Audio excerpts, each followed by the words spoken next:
Hi everyone, welcome to Top Tech Blitz. In this video we will be looking at the HTC U11 Life. HTC recently launched the U11 Plus, its new flagship, and the U11 Life, a mid-range phone with the look and feel of the U11. I'm a big fan of the U11, other than the lack of headphone jack. It's a great handset with an impressive camera that just missed the slim-bezel, ultra-widescreen trend by a few months, something the U11 Plus now remedies. But what about the U11 Life? Can HTC really deliver a U11-like experience for half the price? So let's find out. Let's look at the design. If you've seen the U11, you know exactly what the U11 Life looks like. At first sight, it's hard to tell them apart. The U11 Life has a smaller 5.2-inch display, versus 5.5-inch, with similarly massive bezels and the same gorgeous liquid blue back, but with a single LED flash, versus dual LED, next to the camera. Look closer and there are other small differences. The US-spec Type-C port isn't centered along the bottom edge, but offset to the right, a clear nod to past HTC phones, like the iconic M7. Pick up the U11 Life and that great first impression falls apart. It just feels cheap, unfortunately. While many mid-range handsets are made of aluminum and glass these days, HTC chose to replace the U11's glass back with acrylic plexiglass and the machined aluminum frame with molded plastic. I'm puzzled here.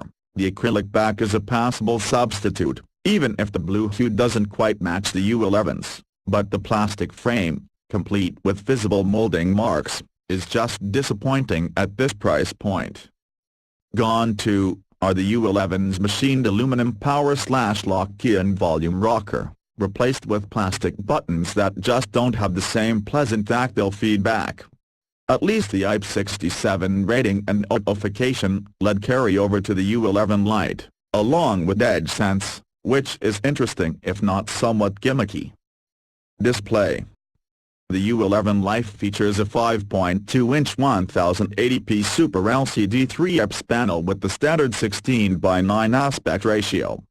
It's a lovely screen, bright, with punchy colors, good contrast and decent viewing angles. This display definitely stands out at this price point, but if anything, the colors are a bit too saturated by default. I'd prefer using another color profile about 2/3 of the way between the existing sRGB and Vivid settings. Otherwise, I have no complaints. Camera. On paper, the U11 Life's cameras aren't anything special. Both feature 16MP sensors and f/2.0 lenses, with phase detection f in the rear. There's no iOS here, presumably to keep costs down. I will admit that my expectations were low considering I've been spoiled by the latest crop of flagship shooters Pixel 2, but I was surprised with the U11 Life's imaging performance. As you can see from the camera samples, the U11 Life takes nice photos. While HTC uses commodity hardware here, it more than makes up for this with excellent camera software, both in terms of experience and image processing. The HDR auto mode is particularly well sorted, thanks no doubt to Qualcomm's ISP, and it's nice of HTC offer a manual, Pro, mode on a mid-range phone. What's missing, then? I'd like to see the Ultra Pixel mode from the U Ultra make a comeback. This setting improves low light performance by lowering the resolution to 4 megapixels and binning pixels.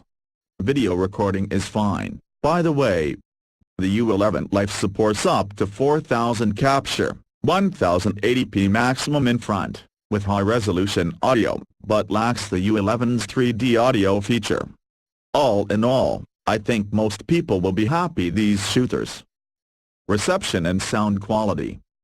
The U11 Life is tested in San Francisco, California and Portland, on T-Mobile's network and didn't experience any issues with reception, call quality, or data speeds.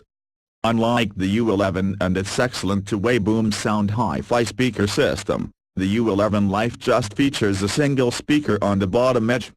It's fine for phone calls or the occasional YouTube video, but it's nothing to write home about. Adjust your expectations accordingly. Despite being a mid-range phone, the U11 Life lacks a headphone jack. This is vexing to say the least, especially since HTC doesn't include a USB Type-C to 3.5mm adapter in the box. On the plus side, the handset is bundled with HTC's U-sonic USB Type-C earbuds with active noise cancellation, and like the U11, it supports apps HD and AirPlay for high-quality wireless audio playback. Performance and battery life.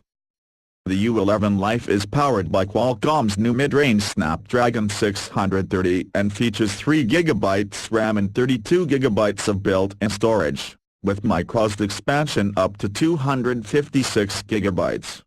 Basically, this means you'll enjoy good performance and solid battery life in all but the most demanding situations. Sure, the U11 handles games better, but for most tasks, you'd be hard-pressed to notice any difference in performance. I didn't have any problems with battery life despite the smallest 2600 mAh. The U11 Life easily powers through an entire day on a charge, with often juice left over for the next day. And unlike many other mid-range phones, the U11 Life features NFC, which, together with the fingerprint reader in front, enable Android Pay. Software. There are two U11 Life models available. The default version I'm reviewing runs Sensei on top of Android 7.1.1 Nougat, and the Android One version, which is not available in the US, runs pure Android 8.0 Oreo.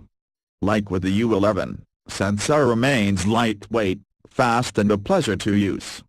HTC's done a great job at keeping things as stock as possible while adding useful touches. This goes a long way in bringing that U11 experience to the U11 Life. Like the U11 Life features Sense Companion and supports both Google Assistant and Amazon Alexa, but unlike HTC's flagship, you have to choose which assistant is listening by default when the phone is locked. The U11 responds to both OK Google and Alexa voice triggers. Pricing and conclusion. You can look at the U11 Life in two ways. On the one hand, it provides 80 to 90% of the U11 SOSMDNA for about half the price. That's impressive. At the same time, the U11 Life is a little too expensive and feels a little too cheap to really hit the mark in this very competitive mid-range segment. So it really comes down to your priorities.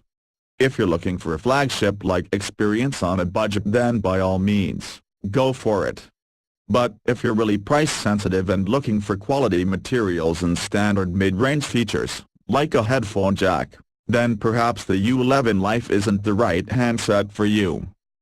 I'll tell you this, when I first touched the U11 Life, I was put off by the plastic build, the lack of headphone jack and the price. But once I actually started using this phone, all this melted away.